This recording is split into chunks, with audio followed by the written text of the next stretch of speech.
नमस्कार मित्रों, S2 adviser में आपका फिर से एक बार स्वागत है। 12वें स्थान को खर्च का भाव कहा गया है, परेशानी का भाव कहा गया है। परेशानी के साथ साथ जो 12वां स्थान है वो हमारे खर्चे के साथ साथ हमारे दुख का भाव भी माना गया है।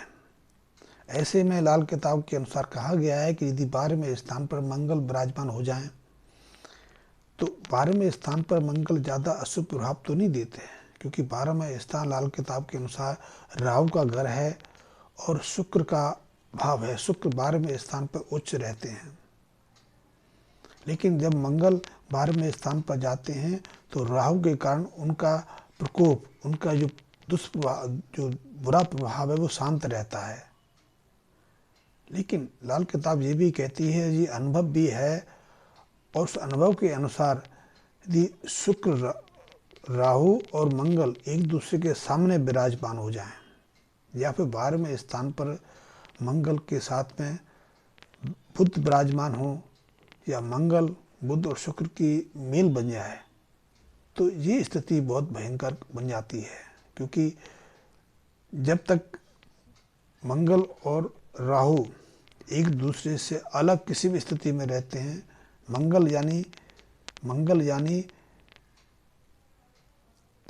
जो महावत होता है और राहु यानी हाथी, जब तक महावत की दृष्टि हाथी पर रहती है तब तक हाथी शांत रहता है।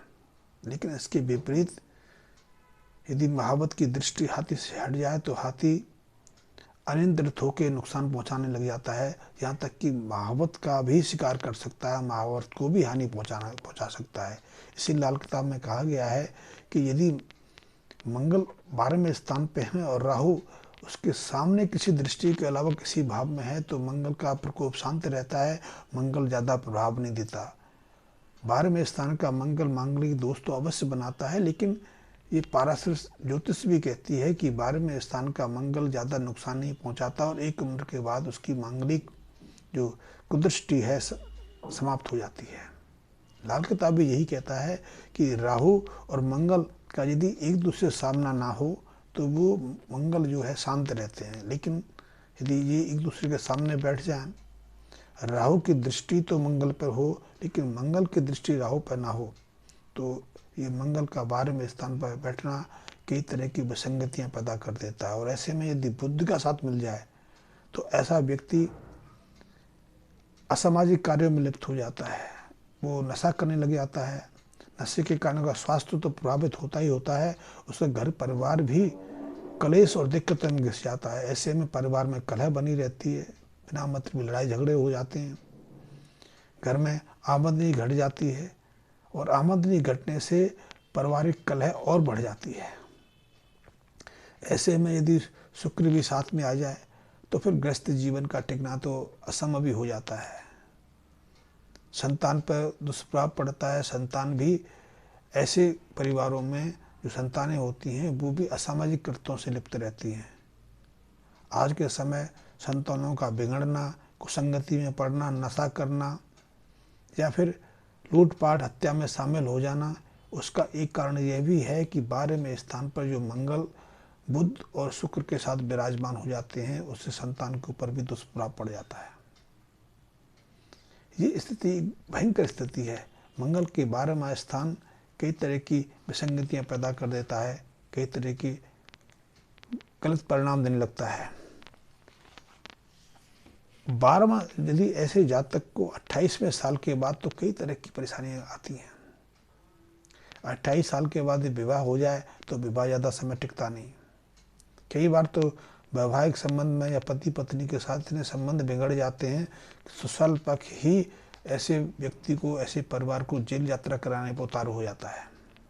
वैसे आजकल ऐसी स्थितियां बहुत देखने में आ रही हैं कि विवाह के समय जो परिवार, जो लोग दूल्हे को देव स्वरूप स्वीकार करके उसे घोड़े से उतारते हैं, आदर मान सम्मान से उसको कुर्सी पर बैठाते हैं, विवाह के पर स्थान देते हैं, चौकी देते हैं, जब मंगल राहु का अशुभ योग बनता है तो यही लोग उसी व्यक्ति को जैसे उन्होंने आदर मान सम्मान के साथ एक स्थान पर स्थापित किया, जेल कराने से पीछे नहीं छोड़ते। आज इसीलिए देखते हैं कि हमारे यहाँ डोमेस्टिक वायलेंस होता है तो ससुराल पक्ष, ससुर, साले और पत्नी यही सबसे अगुआ होते हैं कि उसको जेल यात्रा करानी है, वो करा भी देते हैं।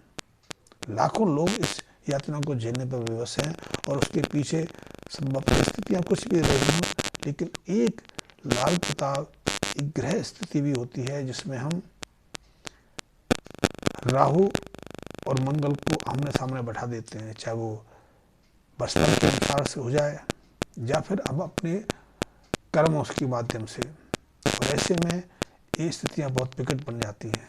तो यदि किसी व्यक्ति के बारे में स्थान मंगल विराजमान है, मंगल शुक्र का, मंगल और राहु का एक दूसरे से आमना सामना हो रहा है, मंगल के साथ बुध विराजमान है, शुक्र भी विराजमान है, और ऐसे में यदि उनका दाम्पत्य जीवन जीर्ण होता जा रहा है, कलह कलेश और पुलिस केस और गद्देबाजी शुरू हो गई है, तो ऐसे में इन लोगों को इस विपत्ति से बाहर आने में, यदि घर का, परिवार का या पति नशे में लिप्त हो गया है, उसको बाहर लाने में तो कुछ उपायों की मदद लेनी चाहिए। तो सबसे पहले ऐसे लोगों को 12 मंगलवार निरंतर, 12 मंगलवार लगातार दूध में शहद मिला के या देसी खांड मिला के उसे किसी पूज्य ब्राह्मण को या किसी मंदिर में, जो मंदिर में पुजारी होते हैं, उनको देना चाहिए। उनका चरण स्पर्श करके घर लौटना चाहिए।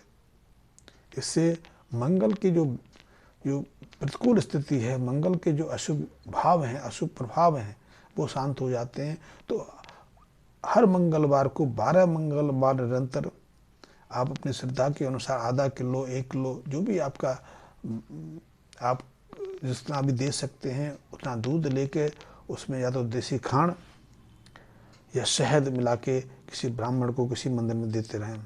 इसके अलावा 12 बतासे, जैसे आजकल बतासों का प्रश्न समाप्त हो गया है, बतासे सहजता से उपलब्ध नहीं होते, लेकिन आज से 25-30 साल पहले हर मांगलिक कार्य के लिए बतासे अनिवार्य होते थे। यहाँ तक कि मंदिरों में देव प्रतिमाओं को प्रसाद के रूप में भी बतासे अर्पित किए जाते थे।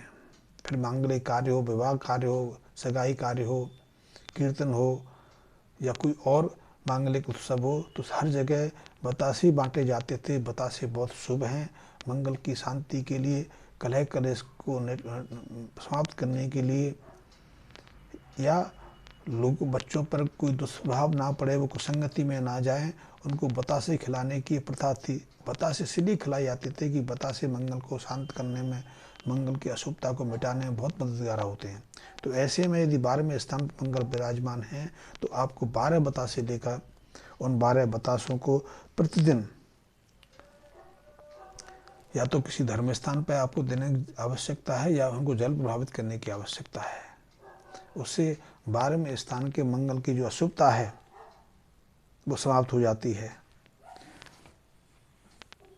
12वें स्थान पर मंगल के साथ ये दूसरे स्थान पर मंगल के शत्रु ग्रह बैठे हों तो इन बतासों का प्रयोग उपाय नहीं करना चाहिए, क्योंकि इससे आपको उतना लाभ नहीं मिलता। लेकिन इसकी जगह आप 1200 ग्राम गुड़ लेकर प्रति मंगलवार 12 मंगलवार निरंतर इन 1200 ग्राम गुड़ को जल प्रभाव कर सकते हैं। वैसे 1200 ग्राम के 12 टुकड़े भी कर सकते हैं आप, और इन टुकड़ों को आप हर एक मंगलवार को जल प्रभावित कर सकते हैं।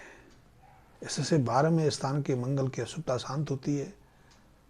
आपके घर में यदि कलह करे की स्थिति बनी है, पति पत्नी के मतभेद हैं, आप स्वयं नशे के आदी हो गए, नशा छोड़ नहीं पा रहे हैं, देखो संगति में शामिल हो गए हैं, आपको कुछ और दुराचार अपनाना शुरू कर दिया, आपके बच्चे आपके नियंत्रण में नहीं, बच्चे भी कुसंगति पढ़ के शराब आदि पीने लगे हैं, लाठी सट्टा जुआ चोरी डकैती में लिप्त होने लगे हैं, जेब काटने लगे हैं, तो इन उपायों से उनको भी कुसंगति से बाहर आने में, उनको भी अच्छी बुद्धि मिलने में मदद मिलती है। उनके हाथ से भी आप ये उपाय करा सकते हैं।